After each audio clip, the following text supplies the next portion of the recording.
Et certains des croyants seront tellement effrayés par tout cela, ils vont trahir les autres.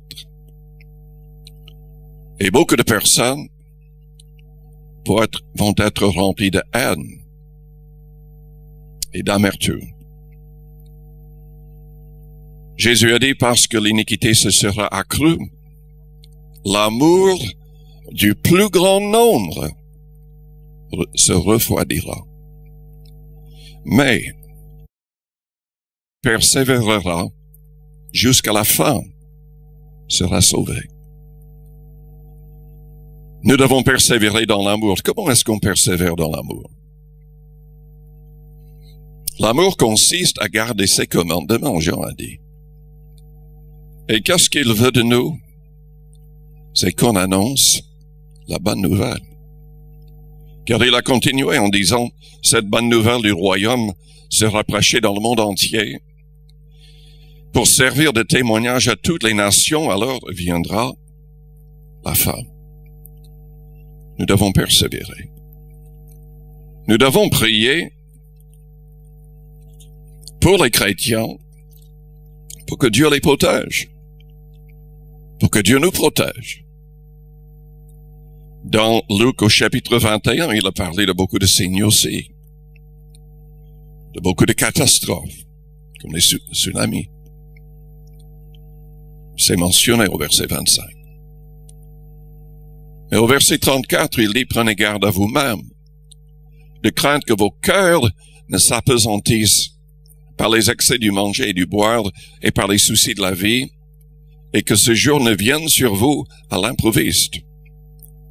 Car il viendra comme un filet sur tous ceux qui habitent sur la surface de toute la terre.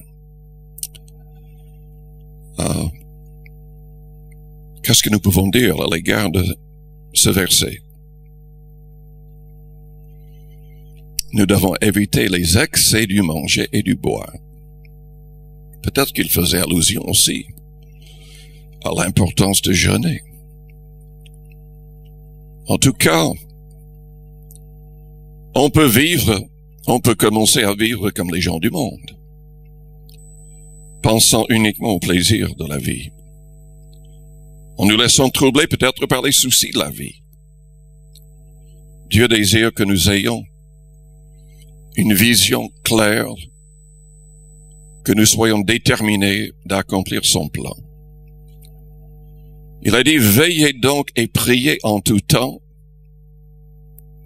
afin que vous ayez la force d'échapper à toutes ces choses qui arriveront et de paraître debout devant le Fils de l'homme.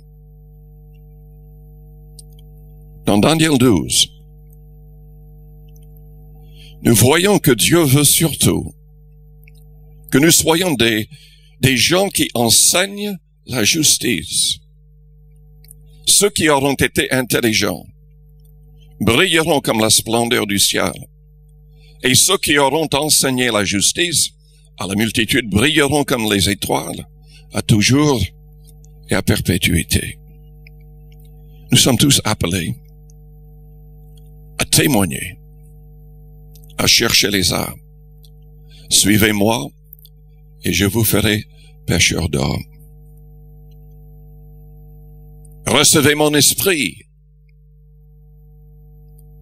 Il a dit, vous aurez une puissance. Le Saint-Esprit survenant sur vous et vous serez mes témoins. Est-ce que vous comprenez que la personne qui est croyant, qui reste dans le silence, n'ira pas au ciel? Est-ce que vous avez compris cela en lisant l'Évangile? Selon Matthieu 10 au verset 32, nous devons confesser le Seigneur publiquement. Nous devons annoncer sa parole. Ou un jour au jour du jugement, le Seigneur va nous renier devant le Père et devant les anges. Il nous appelle à être des gens qui enseignent la justice.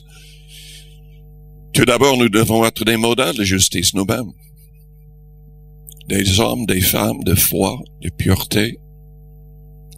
Paul disait à Timothée, qui devait être un modèle pour les croyants, pas uniquement vis-à-vis des gens du monde. Nous devons avoir le courage d'ouvrir nos bouches et de parler de lui. C'est indispensable. Pour enseigner la justice, nous devons avoir le courage de dénoncer l'injustice.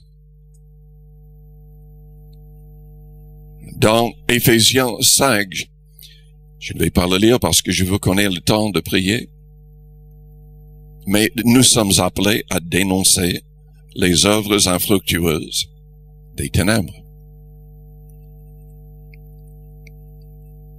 Nous devons refuser d'être avec eux. Nous devons dénoncer ce qui est contre la volonté du Seigneur.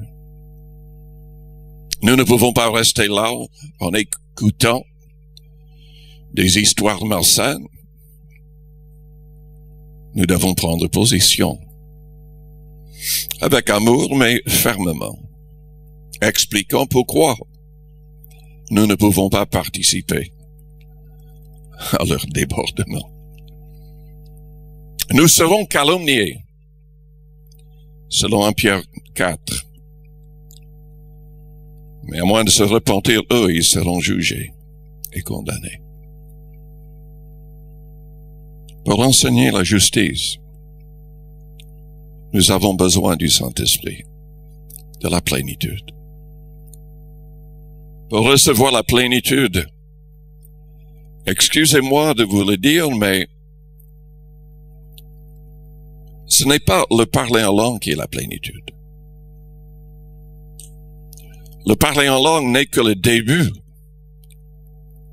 d'une recherche. Paul a dit aspirer aux dons les meilleurs. Tous les dons du Saint-Esprit devraient être manifestés. Nous devrions prier pour cela.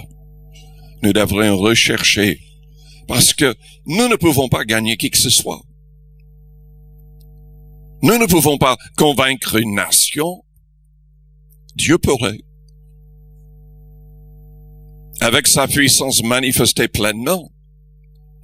Qui sait ce que Dieu pourrait faire dans une nation au travers de gens simples,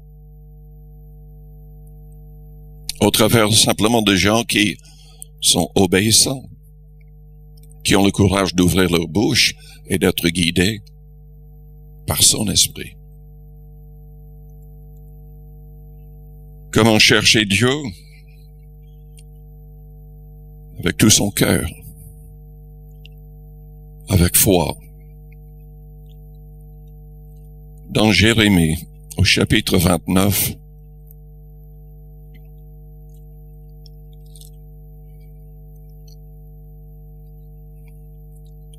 il y a un passage qui nous encourage à avoir foi dans la bonté de Dieu, qui nous encourage à chercher Dieu avec vraiment tout notre cœur.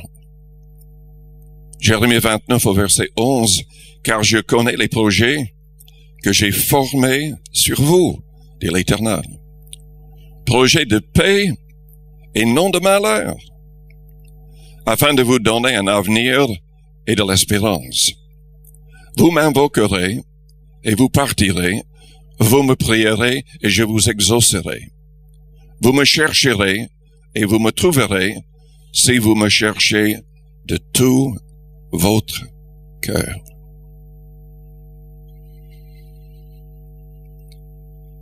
Plusieurs passages dans le Nouveau Testament nous invitent à persévérer dans la prière.